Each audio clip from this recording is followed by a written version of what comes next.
Good morning. I want to welcome the members, staff, our guests to the second DASNY meeting of this calendar year. The weather is variously partially clear and soupy, and even when soupy, the view remains magnificent. From this, yes. One time, right, exactly. your comment is going to cause a Yes. I think I got close to that. We're going to. We're going to come in early. We're just going to come in early. I Going to move the table. Well, just move it to I want to welcome Donna Rosen. Donna supports Debbie Payton, who can't be here today, and does a terrific job of supporting Debbie, has her own clients as well. So she's here in the event that a question, which would have been a Debbie question, has to be answered. Donna, thank you. My pleasure. Let's go to the minutes. This is the first agenda item. Have all of you had a chance to review the minutes? Great. Are there any changes to be recommended? Corrections? Hearing none, may I have a motion, please, to approve? John, thank you very much. John Gardner, thank you. John, thank you very much for the second.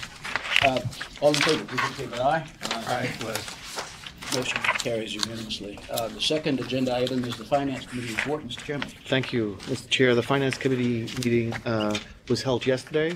Initially, we adopted the meeting minutes from the December meeting because there was no finance meeting in January.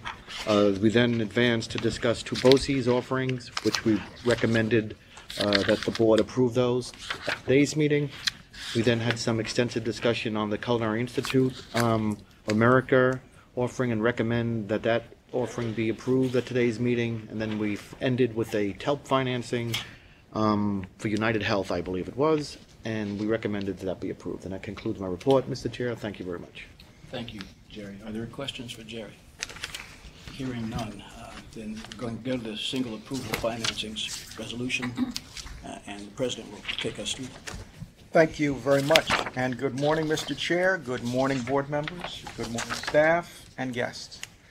Behind tab 3 is the Master BOCES Program Lease Refunding Revenue Bonds. Oneida Herkimer Madison transaction with Steve Kozer presenting along with co-bond counsel Robert E. James, II Esquire of Golden Holly, James LLP, and Robert McLaughlin, Esquire of Hodson Russ LLP. Gentlemen, good morning. Good morning. I have a brief presentation before I turn it over to Bob and Robert to discuss the documents for each of these. For OHM, the single approval staff report provided to the members presents tax-exempt fixed-rate bond issue of an amount not to exceed $34 million to advance refund Series 2008 bonds issued by DASNY on behalf of the Oneida Herkimer Madison BOCES. Series 2008 bonds are the only bonds outstanding for this particular BOCES. The bonds are expected to be rated AA2 by Moody's. The bonds will be secured by annual rental payments to be made pursuant to a lease agreement with the BOCES. Direct intercept through the state comptroller of any state aid due to the BOCES for rental payments on the DASNY lease agreement. Pledge of public funds apportioned by the state due to the BOCES in an amount sufficient to pay such rental payments. And a 1/2-year debt service reserve fund or reserve fund facility. Bond insurance may be considered depending on its availability and economic efficiency, and this will be determined at the time of closing. Refunding bonds will have a final maturity which will not exceed the final maturity in the bonds being refunded. And the refunding is expected to result in net present value savings of approximately $2.6 million or 9% of the bonds being refunded. Good morning, Bob McLaughlin from Hodson Russ. Always a pleasure to be before you. Before you is a series resolution for the Oneida Herkimer Madison BOCES, as Steve mentioned. The series resolution is under the general resolution for the BOCES program that this board adopted back in 2001. That resolution and the act provides for the credit structure that Steve mentioned, which requires the authority to send a certification to State Education Department every year all of the BOCES under the resolution and the debt service requirements. That certification is sent into State Ed. State Ed confirms that, sends it to the controller, and the controller then intercepts payments that would otherwise be due to the BOCES for the bond requirements. The series resolution, the general resolution is your basic agreement with the bondholders and provides for the issuance from time to time of a series. Each series is separate and unto itself, and the payment requirements are specific to that series. The series resolution for the OHM 2016 bonds will fund a debt service reserve fund, pay the defeasance of the prior bonds, and pay certain cost of issuance. The series resolution also delegates to the officers of DASNY certain abilities to determine the date or maturity dates of the bonds, the price of the bonds, the redemption, if any, dates and prices, and whether or not there will be any bond insurance, and how the debt service reserve fund will be funded. The series resolution also authorizes those officers to execute certain agreements and review, participate in the preparation of a preliminary official statement, the official statement, as well as the bond purchase agreement, the continuing disclosure agreement, and other agreements that are due in connection with the bond offering. Good morning. As Steve mentioned, the mechanics of the lease agreement and agreement of lease are integral to the repayment of these bond obligations by the BOCES. The school facilities that were financed as a part of the 2008 OHM bonds will be refinanced with the proceeds of the 2016 bonds. Those facilities will continue to be owned by the OHM BOCES, and then pursuant to the amended and restated agreement of lease, leased to DASNY. DASNY then leases those facilities back to the BOCES pursuant to an amended and restated lease and agreement.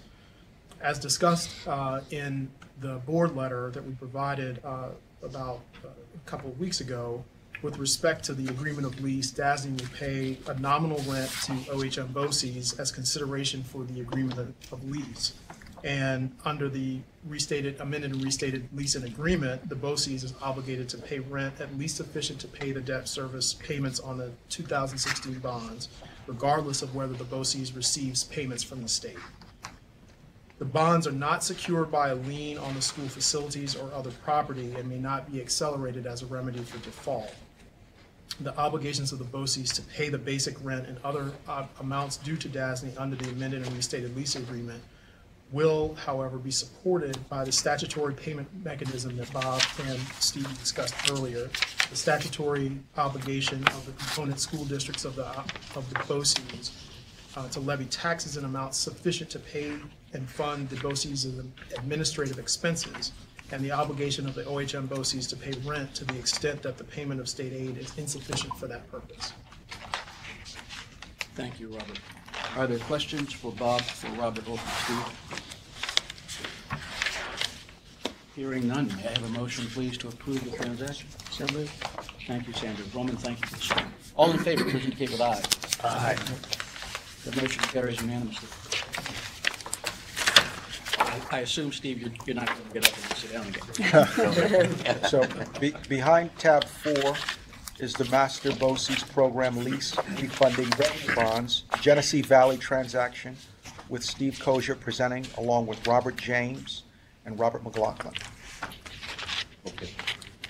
This single approval staff report provided to the members presents a tax-exempt fixed-rate bond issue of an amount not to exceed $27 million to advance refund Series 2008 bonds issued by DASNY on behalf of the Genesee Valley BOCES. Series 2008 bonds are the only bonds outstanding for this particular BOCES.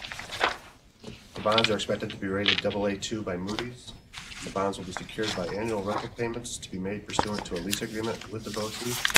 Direct intercept to the state comptroller of any state aid due to the BOCES for rental payments to the DASNY agreement. The pledge of public funds apportioned by the state due to the BOCES in an amount sufficient to pay such rental payments, and a 1/2 year debt service reserve fund or reserve fund facility.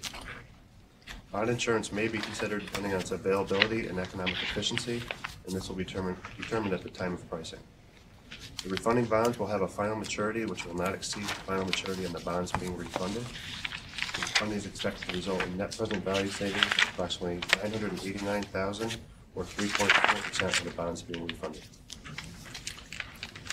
Well, it's so good to be back so soon.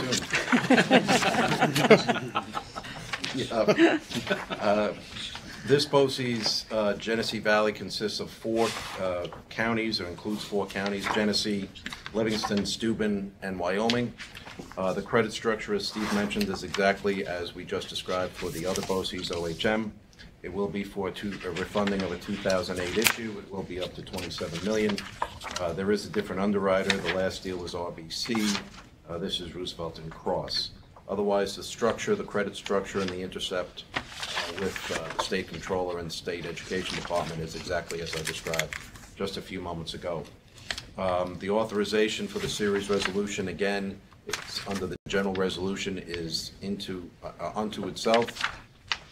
It's separate from all other bonds issued under the general resolution, series issued under the general resolution, and similarly authorizes certain authorized officers of DASNY to make certain decisions in connection with the issuance of the bonds, including the preparation of certain documents that are necessary for the sale and for the closing. And as we mentioned in the previous presentation, the lease structure, again, is integral to the repayment of the debt service. And again, we're doing an amended and restated lease agreement, an amended and restated agreement of lease. Pursuant to those documents, the Genesee Valley BOCES will continue to own their properties, lease them to DASNY, then DASNY leases back to the BOCES, and the BOCES is obligated to make debt service payments sufficient to service the 2016 bonds. And again, as I mentioned earlier, these bonds are not secured by a lien on those school facilities. However, the obligations to pay the basic rent and other amounts due to DASNY under the leasing agreement will be supported by the statutory payment mechanism that we discussed previously, the statutory obligation of the component school districts in the 4 counties to support the Genesee Valley BOCES to levy taxes in amounts sufficient to fund those BOCES administrative expenses, and the obligations of the BOCES to pay rent to the extent that state aid is insufficient for that purpose. Thank you, Robert. Questions for Steve, Robert, and Bob? Yes, John. I think all 3 of these issuances this morning, we mentioned bond insurance, if feasible. Is bond insurance a thing of the past? We've really not seen bond insurance providing economic benefit for many transactions. Having said that, there have been some transactions, like some of the school districts transactions, where on certain maturities, bond insurance has actually been beneficial. But it certainly is not anything close to what it used to be. And actually, John, I'd say you're probably a little bit prescient in the sense that there's a report in my section of the board book which actually goes through credit enhancement, and it was one of the things that we started to provide to the board after 2008, where we saw such a very big change in the market in terms of the role of bond insurance, and other credit enhancement. So we probably will not be buying bond insurance for any of these bonds. Certainly for the BOCES, it's something that the underwriters will look into at the time of pricing, but the AA2 rating, we don't expect it to be beneficial. Other questions? Hearing none, may I have a motion please to approve the transaction? Thank you very much. Beryl, thank you for the second. All in favor, please indicate with aye. Aye. Any opposed? Motion carries unanimously. Gentlemen, thank you. Thank you.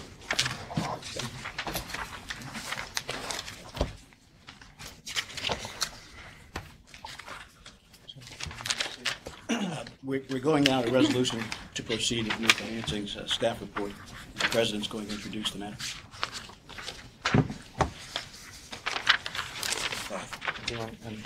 No, we're doing preliminary. Okay. Behind tab 5 is the Culinary Institute of America transaction. Steve Kozier will present the credit summary and staff reports. Welcome back, Steve. Thank you. Here, the board is being asked to adopt a resolution to proceed for one or more series of fixed-rate, tax-exempt, and/or taxable bonds to be sold in a negotiated sale with final maturities not to exceed 31 years in an amount not to exceed $65 million on behalf of the Culinary Institute of America. The Culinary Institute, which was founded in 1946, has a strong reputation as one of the premier culinary schools in the nation. The Institute's main campus is located in Hyde Park, New York. The Institute also has campuses in California, Texas, and Singapore, which contribute to the overall operations of the Institute. The Culinary Institute is an educational corporation organized under the laws of the State of New York and authorized by the State of New York law and the Board of Regents to confer degrees. DASNY first issued bonds for the Culinary Institute in 1972. The Institute currently has approximately $107.5 million in 7 separate series of DASNY bonds outstanding. All of the outstanding DASNY bonds were used to either finance new money projects at the New York campus or to refinance debt that was used to finance projects at the New York campus. The board should be aware that in 1992, staff presented a proposal of the Culinary Institute to finance a project in California using DASNY bond proceeds. Ultimately, the California portion of that financing was not considered by the board. As you're aware, the world in which colleges and universities compete is constantly changing, and institutions are developing new models with an increased focus on the student experience, oftentimes expanding beyond the boundaries of the campus. The Culinary Institute has responded to this competitive environment with the opening of its 3 branch campuses, which the Institute believes each strengthen the Institute's brand, prestige, and operations. In addition, students enrolled at the New York campus have the ability to attend these branch campuses to gain specialized knowledge from some of the leading educators in their field. Series 2016 bonds are expected to be issued to finance approximately $25 million in new money projects in New York and California. Approximately $2 million of this is expected to be used for renovations to the restaurants at the New York campus, and approximately $23 million is expected to be used at the Institute's California campus, including renovations at its Greystone property, located in St. Helena, California, and at the newly acquired Copia property, located in Napa, California. The renovations at Greystone are expected to be for teaching kitchens, classrooms, and a storeroom. The renovations at Copia are expected to be used for a demonstration kitchen, office space, an amphitheater, and parking. DASNY has the statutory ability to issue bonds for the California facilities because the California campus serves matriculating students enrolled in a course of study whose degrees are granted by the Institute pursuant to its power to confer degrees by New York State law and the Board of Regents of the state. All of the courses are directly offered by the Institute, whose curriculum is registered by the New York State Education Commission. The staff report provides the members with an overview of the overall operations of the Institute and provides some additional information on the California campus to give the members a sense of how the California campus and the project benefit the operations and mission of the Institute overall. The California campus, location in Napa Valley, is a strong draw for students and for leading faculty in the industry. While the California campus offers associate degrees that are also offered at the New York campus, unique to the California campus are the certificate programs in culinary arts and in wine and beverage studies. The California campus is also home to the Institute's Food Business School, which is a new center for executive and graduate education. In addition, students enrolled at the New York campus are provided a unique opportunity to spend a semester in California to study advanced wine, beverage, and hospitality in the heart of the Napa Valley wine country, or to study farm-to-table cooking at the epicenter of the farm-to-table movement in Northern California. In late 2015, the Institute purchased the Copia property, in part because the Greystone facility is at capacity. The project, to be funded with the Series 2016 bond proceeds, will allow for increased capacity at the California campus, which will also allow for increased use of the semester away program for New York students to study in California. California students are also encouraged to attend the New York campus to continue with their education and pursue a bachelor's degree. Bachelor's degrees are only offered at the New York campus. In addition to the expected new money project, Series 2016 bond proceeds are expected to be used to refund certain outstanding bonds of the Institute. The refunding bonds will have final maturities that will not exceed the final maturities on the bonds being refunded. The Institute will be refunding its DASNY-issued fixed-rate Series 2004A and Series 2004B bonds, which collectively have approximately $7 million outstanding. The refunding of the Series 2004A and Series 2004B bonds are expected to result in net present value savings of approximately $441,000, or 6.3% of the bonds being refunded.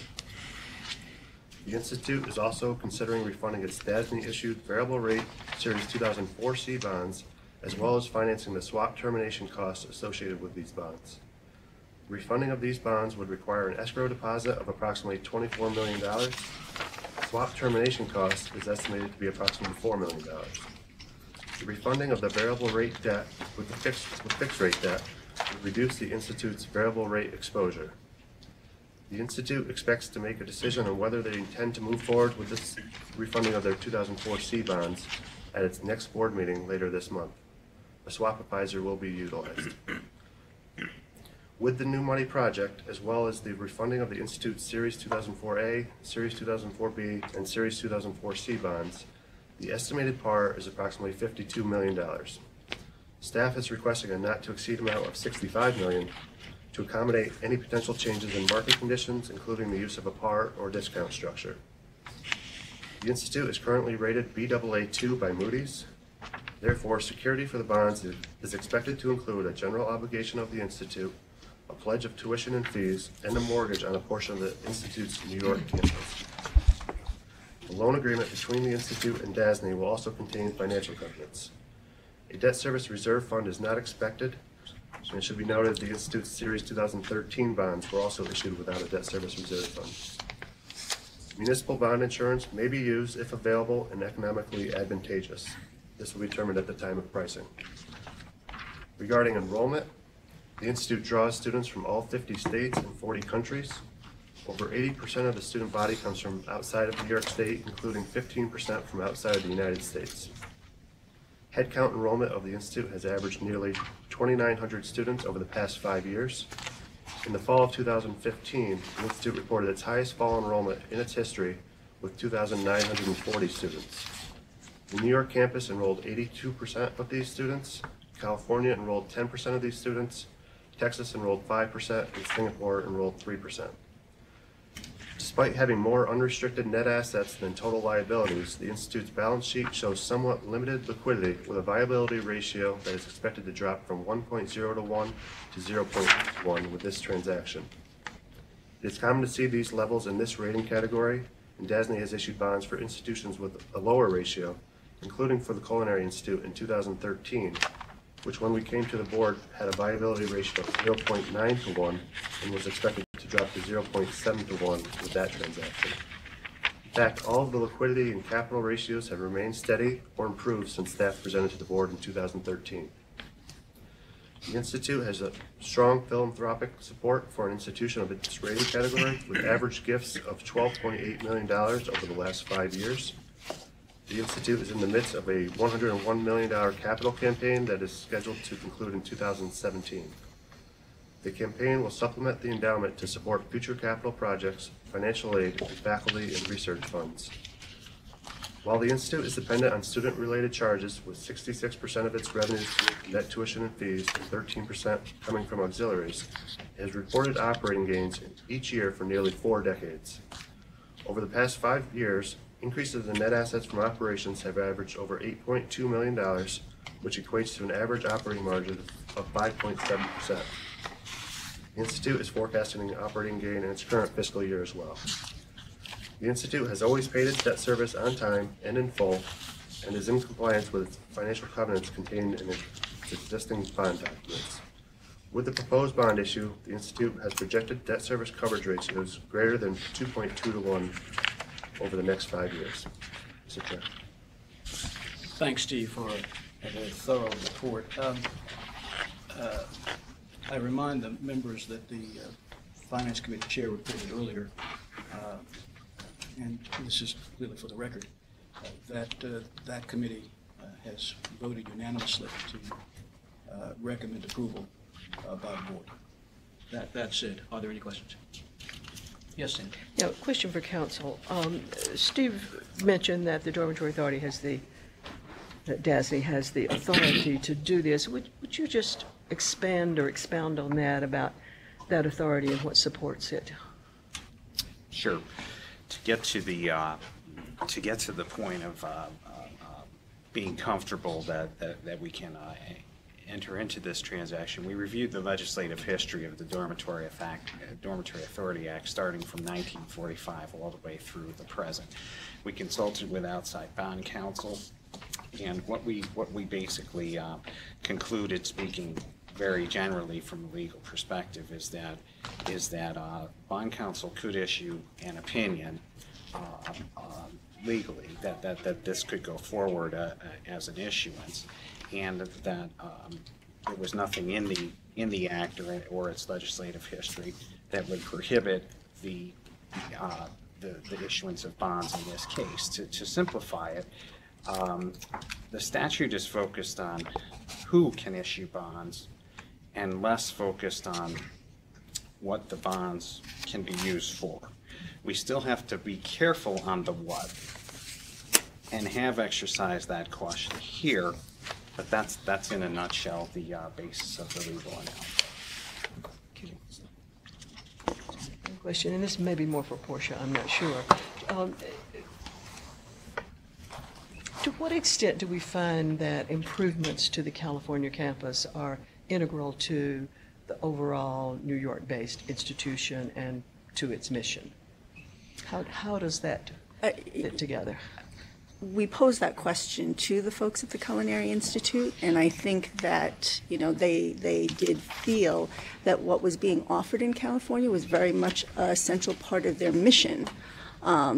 And as a result really was integral to the operations of the culinary. I think that, Steve had outlined a number of things, and there are things in the report which talk about some of the specific things that are happening in California as to the certificate programs in wine and beverage, as to the food business school. Those are all things that I think speak to the culinary and their role as a premier culinary institute, and also speaks to their being sort of on the cutting edge in terms of things that are happening in the food industry as far as that food business school is concerned. So I think they very much consider what's happening there to be integral to their operations and to their mission.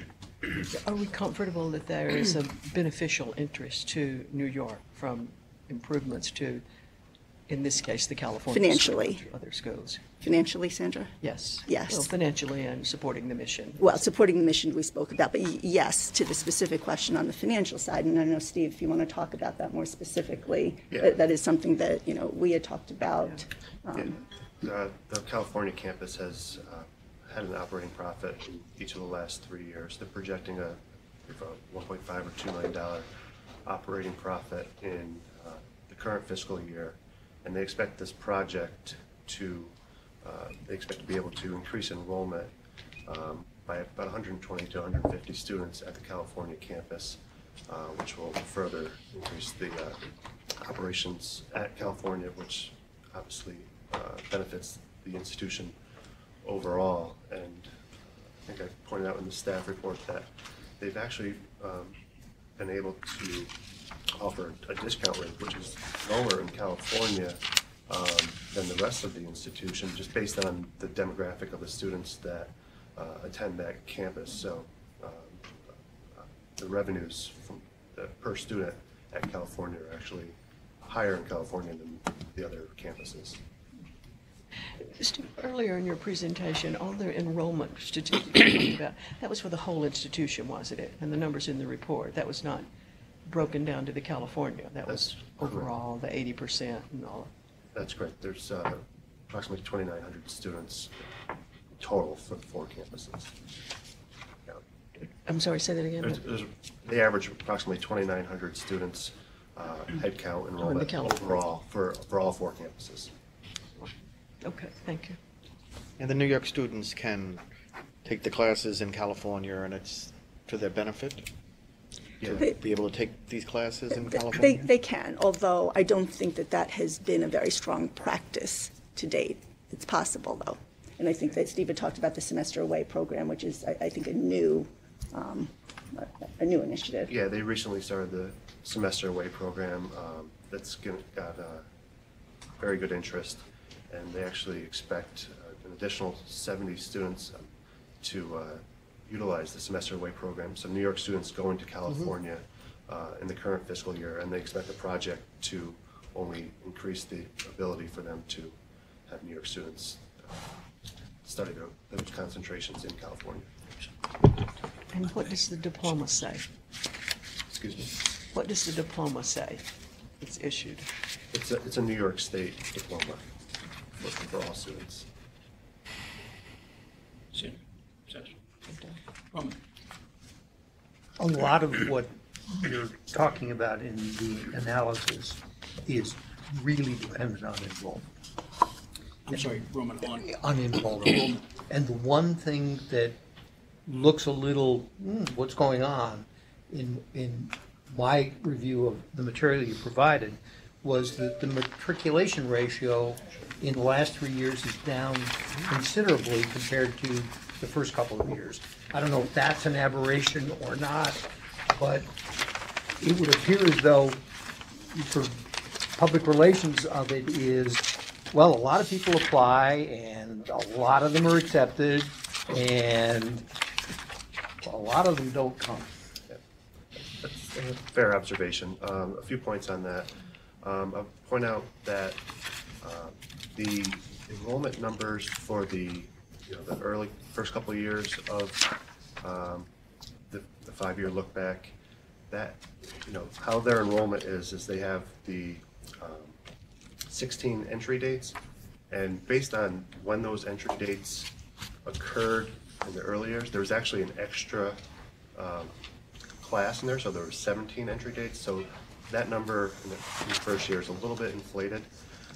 However, you're right, it has gone down, the freshman enrollment, and the institution attributes that to basically just trends in higher education overall, where more students are applying to multiple schools, and just you see matriculations are down overall in the higher education industry. They have taken steps to improve that. What they have told me is that the traditional enrollment, for traditional high school graduates, has remained pretty steady. Where they've seen a decline is in their non-traditional students, career changers, and just because the overall economy is better and the unemployment rate is down, so they see less non-traditional students entering the school. But they've been able to offset that with associate degree graduates entering the bachelor's degree program, and also better retention and transfers from other students, which aren't included in the new freshman enrollment statistics. Do any appreciable percentage of the students take advantage of the relationship with Cornell in the hotel management school? They do. I don't have the number offhand in my head, but I believe there's quite a bit of interest, and they've had that program for a number of years now.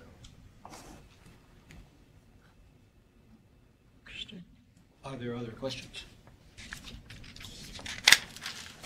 Hearing none, may I have a motion, please, to approve the transaction?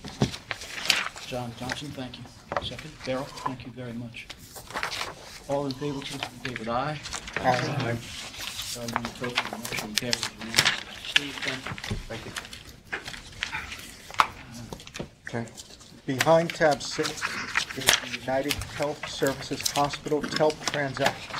Portia Lee will present the transaction. Thank you very much. Behind tab 6 is the TELP financing for United Health Services Hospitals, Inc. in the amount of $8.8 million. As you know, it's a policy of PACB that transactions which exceed $10 million in a 12-month period be brought before this board as well as PACB for approval. There was a previous TELP transaction that we took back in August. The equipment list is attached for your consideration. The biggest pieces of equipment really focusing on areas in radiology, the OR, and various other nursing, IT, and clinical equipment. Thank you very much, Chairman. Thank you, Portia. Are there questions for Portia on the health transition? Hearing none, the motion please is with it. Thank you very much, John. Is there a second? Jerry, thank you very much. We've lost a member, but I suppose we can go on with the transaction. All in favor, please indicate with aye. Aye. There are none opposed. The record will have to reflect that John Gardner was not in the room for the vote. Thank you.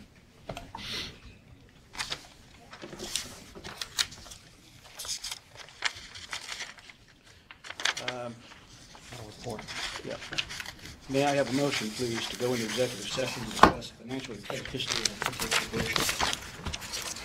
Thank you. Is there a second? Adrian, thank you very much. All in favor, please indicate with aye. Aye.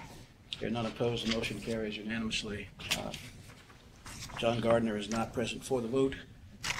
Bobby, would you shut us down? Thanks.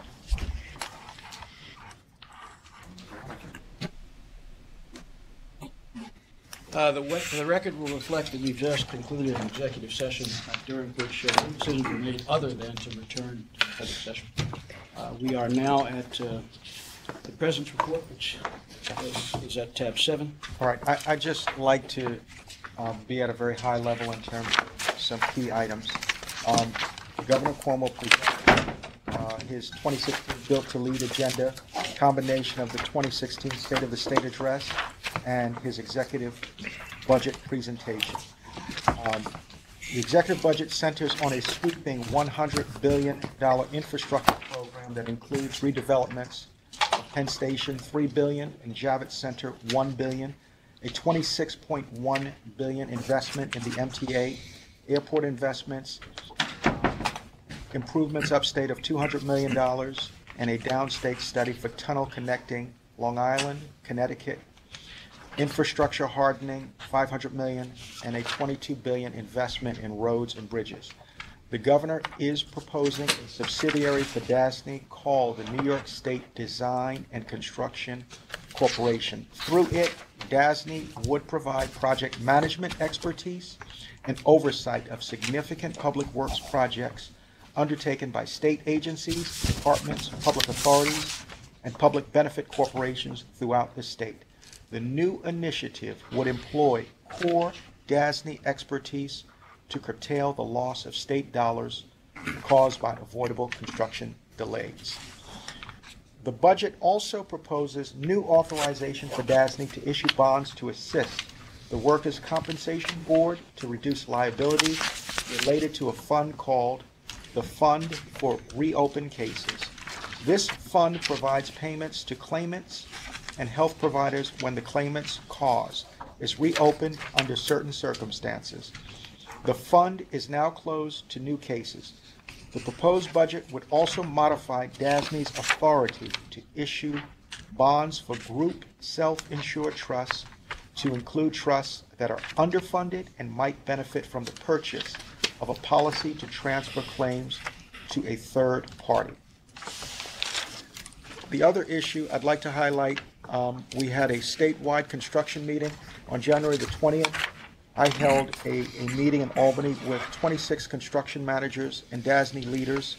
The whole point of that, as I have highlighted to you a number of times, is to make sure that we have one DASNY, no silos, a completely integrated delivery mechanism. We brought the senior management team of the construction division together and really brought all of DASNY to highlight where we support them, what kinds of resources are required for them to execute and deliver projects on time and at cost. So net, very positive. We intend to do that for public finance and finance. And again, the thrust of this is to take down a lot of walls and really simplify the organization as we deliver. I don't know if there are any questions about the operating budget. I know we've presented that to you at the previous two meetings. We're going to be talking about that again in March. There are a number of public events that I've had this month. One thing that we did not include was the Saboa meeting with the SUNY system, and usual media press inquiries. You see the CEQA as well as our monthly grant reporting, and that's the conclusion of my report, Mr. Chairman. Are there questions, Mr. President? Hearing none, we'll move to tab 8, the General Counsel report. Thank you, Mr. Chairman. We have one item on the agenda today for board review and action. The New York State Office of Mental Health has requested that the DASNY board adopt a declaration of intent resolution to support voluntary agency projects, three projects located in Brooklyn, Bronx, and Freeport, New York. In condensed form, the purpose of this resolution is to open up a window for the voluntary agencies to incur project costs and then seek reimbursement of those costs through DASNY financing means. And the ordinary rule of costs needing to be incurred within 60 days would not apply. There would be a larger window open for the agencies to incur those costs. Second, passage of the resolution as proposed does not obligate DASNY to issue any bonds or constitute final approval to issue such bonds. What it does is address an Internal Revenue Service requirement that a declaration of intent to incur these costs be on record at a certain point in time. With that, we recommend adoption of this resolution, and we'll take any questions the board might have. I'm not following this one. What are we doing? So the declaration. These like low-income housing tax credits here? No. And the bridge is it? But I'm These are just trying to understand where these are mental health projects, and the voluntary. But you're building housing though with a. That's Right. that's correct. Go ahead. So it does allow for the blending in of the tax credits, which ultimately, reduce. Right. Reduce the cost. Exactly. It adds a source of equity, so it reduces the amount of bonds that need to be. What are we doing in ultimately. this? What is DASNY's role in? We're the issuer. So again, as Mike has indicated, by issuing them the declaration of intent, is you enable then certain costs to be covered in the financing costs, because it's all driven from the date. Oh, because this lets you. Okay, Yep. okay. So the recurring. Think I get it. project planning. I got it. Okay. All right. And it's the same resolution that we've passed a number of times, including in 2014 and 2015 for other voluntary agencies. Are there questions for Mike? Forecourt? Hearing none, motion please to approve the resolution, which appears just behind Mike's amendment. Thank you very much, Chairman Gerard. Thank you for the second. All in favor, please indicate with aye. Aye. Are there any opposed? Motion carries unanimously. Tab 9, Steve. Thank you. Behind tab 9 are the construction division reports. I'll start with the construction projects report.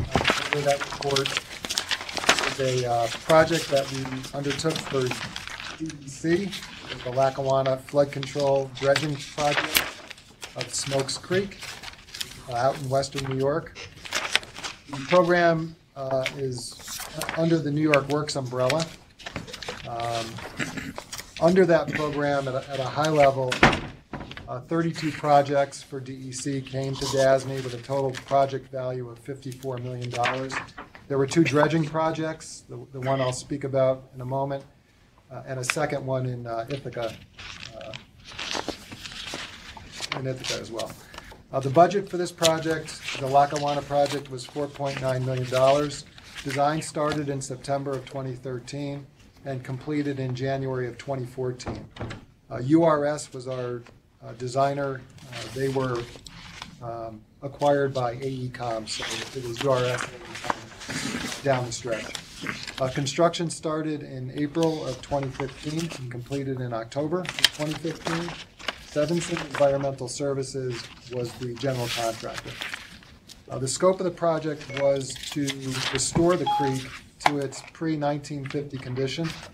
A sediment over the years had been deposited along a 3-mile stretch of the creek, filling in some low spots and lessening the overall depth of the creek. Dredging was performed to restore the creek to its original profile. The dredging material was placed in a landfill local to the project area. And as you can see from the photo, most of the dredging was done via barge access. There was some done from shore, but most of it was done from barges. So this is some of the New York Works work that we're doing with DEC. There's a fair number of other projects, mostly dam repair projects and other flood control conduit type projects. But this was our first dredging project. Construction expenditures year to date. Prior year we were at 602. This year we're at 478. So there's a delta of $124 million this year. I'll go through a few of our projects and provide updates. I'll start with the Bronx Mental Health Redevelopment Project. This project was substantially completed in January of 2016. We had an opening ceremony conducted on January 19th. Dan Petroff was there to represent Gerard, and I spoke as well. All 6 buildings are now occupied. We continue to work on any open punch list work, commissioning work, and any minimal open contract work. We're beginning to focus on contract closeout, including final change order negotiations, receipt of open deliverables from the contractors, and some other closeout activities. Next is Bernard Feinstein, 7 and 8. This project continues to progress with an anticipated April substantial completion date. The finished work consists of both buildings. All trades are active at this point in time, and our code compliance group has engaged to ensure a smooth transition to TAO for the buildings. The Court Officers Training Academy. This past week, we issued a letter to terminate our general contractor as the project's progress continues to deviate from the schedule expectations. The project's baseline completion date was December 2015. The current projection for completion is March 2017. We'll be attending the biweekly project status meeting tomorrow, and we'll be meeting with the GC regarding our correspondence of this week during the last week of February. Who's the GC? Yes. Yes. ASRC CCNY. Punch list work continues, as does settlement of the open requests for equitable adjustments. Who is the GC? Gerard asked who the GC is on. Who's the GC? On that? WDF. Staff continue to work on closeout of GMP 8.3 with our construction manager. South Beach Psychiatric Center. Bid packages are being let for this $250 million project. We bid the site work. The piles and foundations bid package will be received on 2/18. Structural steel on March 24th. And the larger GC package, we don't have a bid date yet. Still working on the design. We've begun to mobilize on site for this project, and it'll start up soon. NYCHA, we finished scoping the 12 priority projects and are moving forward with anticipating funding to move those projects into design and construction. In Gozer, we're moving design forward on the 65 projects related to the Community Redevelopment Program. In total, we're over $100 million now in projects, and Gozer actually continues to add projects. We heard this week of another 6 projects that they want to add to our scope. Just a couple of other construction division matters. We've had some personnel changes. Mark Moran, who was our senior manager of our code compliance department, has retired. We promoted Keith LaPlante, who has worked inside of Mark's organization and he'll be heading up the group now. Mark Moran, although retired, is working with Keith to get him up to speed on the management duties. Lou Sorelli, back in mid-2015, moved to procurement. We've promoted Sandra Dagler into his position, which is the upstate manager of our planning, design, and quality assurance group. And Gene Basil retired, he was our purchasing chief, and Elizabeth Condon is coming to DASNY in March, an outside hire, and we anticipate her joining us. We spoke last month a little bit about our hiring in the construction division. We continue to look for chiefs and mid-level managers in the New York City area, as well as other New York City positions. Lastly, a number of us have been working on MWBE compliance. We put together a training program for the construction division, as well as our opportunity programs group. We've been meeting since late December to pull that together. Mike Cusack, Caprice, a number of us have been working this up. Really the focus is on a greater footprint of DASNY, focusing on MWBE compliance. We've begun training our staff. Training occurred in Buffalo and Albany last week. We'll be in New York City next week. We're also working on some training associated with the New York State contracting system. And that concludes my report. Thank you, Steve. Are there questions for Steve? I just had one question. I don't know if it's for Steve or maybe it's a legal question. The DEC project, or the projects in works projects that you sort of led your presentation with, are those the projects that DASNY's authorized to enter into due to the prior budgetary authorization? That's thank you. Thanks. Other questions? Hearing none, then we'll move to tab 10 and the report of the Office of Public Finance.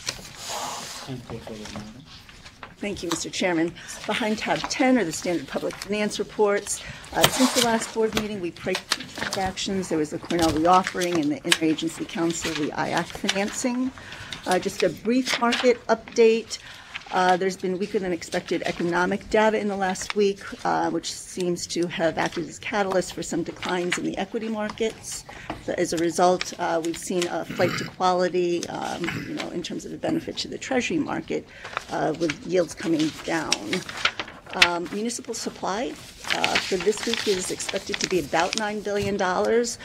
With the outflows associated with equities, muni bond funds have seen inflows. One thing I will say is, in general, though, is rates are very, very low.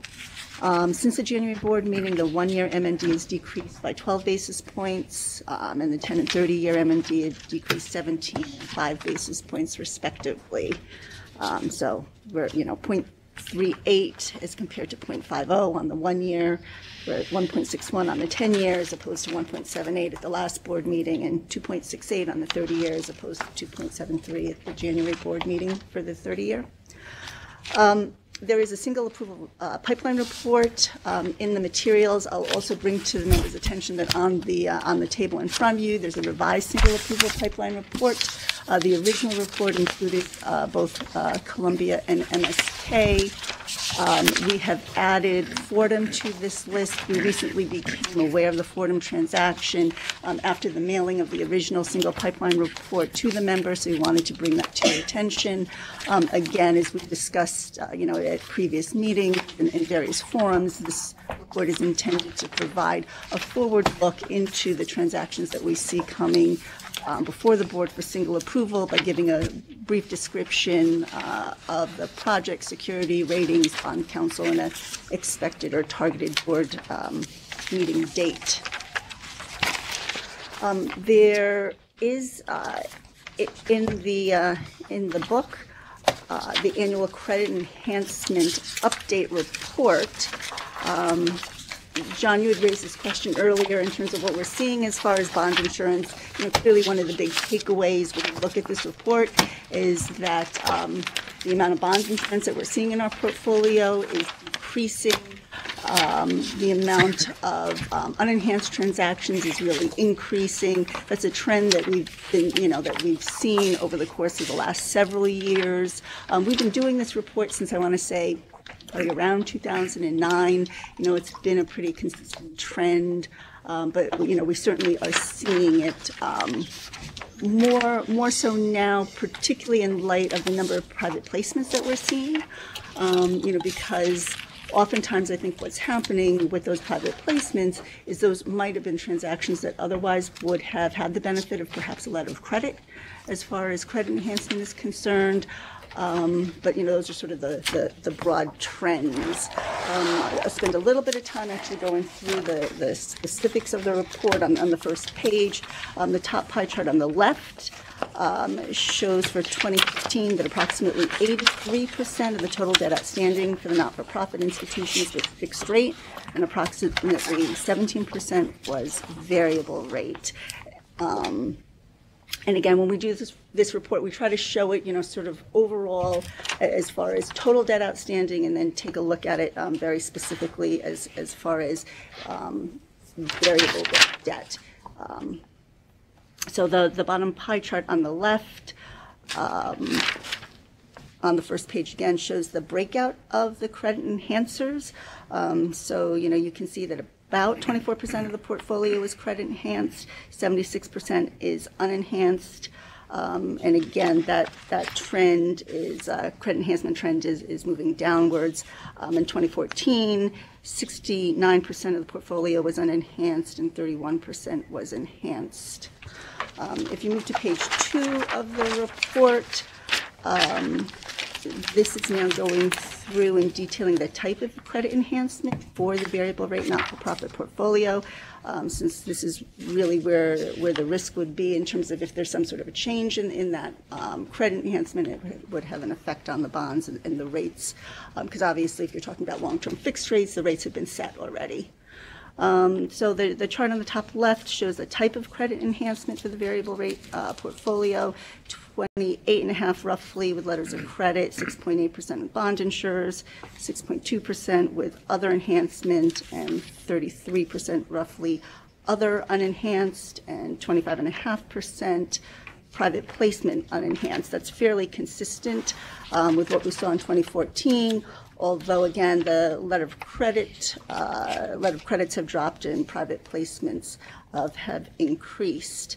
The chart on the bottom left shows the variable rate debt outstanding for not-for-profits by specific credit enhancer. And then if you turn to the following page, page 3, that actually gives you the breakout very specifically as far as the individual credit enhancers by name. I would just, move on to the fourth page, which is showing you sort of the overall portfolio of the total debt of DASNY of over $48 billion. Approximately 69% is public and state supported, 31% is private client not-for-profit debt. As you can see, very little of the public state supported debt is variable. It's less than 2%. So again, as sort of mentioned at the beginning of this overview, the enhanced portfolio is shrinking, the unenhanced portfolio is growing. And again, the overall, one of the overall takeaways is, we clearly are seeing more private placements. And I think, as you'll recall, and as we've talked about in the past, we're seeing those private placements both from the smaller institutions as well as some of the larger, more highly rated institutions. I think that's, part of what's going into the trend that we're seeing in that regard. I just want to also note that Janet Yellen this morning said that because of the softening economic outlook, that she anticipates that that she may have to reevaluate future increases in interest rates in the short term. So from what I gather from what you're saying, I'm not sure the trend, we're going to see interest rates go up very quickly in the near future, yet in her prepared testimony. Thank you for sharing that. And I also Do you see a softening in the overall, either the outlook for our clients, either as far as, their future construction views, or even their reliance on their endowments perhaps as collateral or as just something to give them economic heft? Are you beginning to see that, or is it premature, or are people still showing the same confidence? As far as the forward pipeline is concerned, we are hearing from a number of our clients. I think in large part we are seeing folks who would like to access the market really to refund bonds. Often, there are some clients also who are looking at new money projects as well. And I think oftentimes when folks look at refundings, that also provides them with some opportunity to think about perhaps some new money in that context, to the extent that they're bringing, their debt service costs down. So I think that's always an opportunity to folks to think about how it is that they might want to, how to think about their capital program on a going forward basis. I can't say that I have seen that we've seen anything, Beryl, with respect to the endowment observation or question that you asked. That's certainly something that we will keep our eye out on as we hear from institutions and as we prepare the materials to provide to you. But that's not something. It would begin.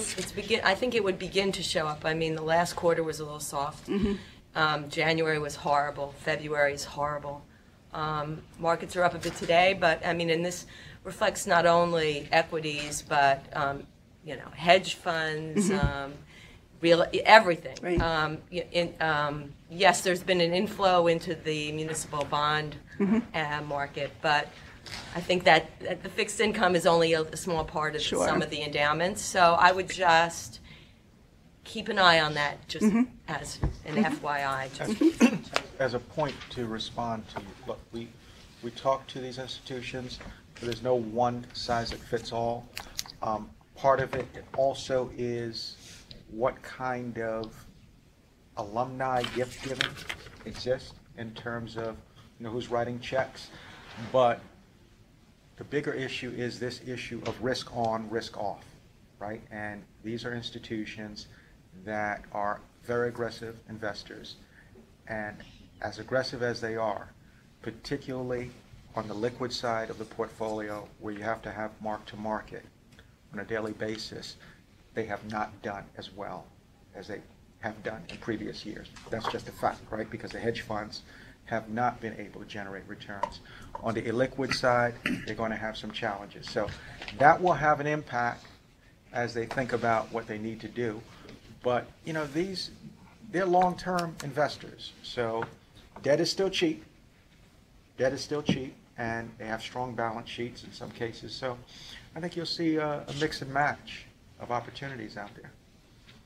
Those who run their foundations and endowments very well, they'll go through these cycles. So. Thank you, Gerard. Are there other questions for Portia? So, Mr. Chairman, I would just note that there's also another page to the report that just shows letter of credit listing with the renewal dates. John, I know that's something that you had expressed some interest in, so we do try to provide that information to you each year when we do this report. To the extent that there are folks with letters of credit which need to be renewed sometime this year, we'll obviously be in contact with those institutions and or their bankers, but that list is provided for you by year. Also included in my report are bond sale summaries for the third quarter, which include performance metrics. And the last thing I'd like to do is just to hand these out to folks. My apologies that they were not in the package. This is a summary of revisions to the financing guidelines. Sandra, I think you had asked for this at the last meeting. Obviously, the minutes go through and provide, the discussion in terms of what the changes to the financing guidelines were. We thought we would provide it in this format as it might be a little bit sort of easier to reference. Thank you. Absolutely. Mr. Chairman, that concludes my portion of the report. Forgive me for jumping the gun. Are there any other questions? Hearing none, may I have a motion, please, to go into executive session to discuss the financial and credit history of particular corporations? Yes. Thank you, Gerald. Thank you, John. All in favor, please indicate with aye. Aye. Aye. The motion carries unanimously. Everybody, please stay. Bobby, would you shut us off?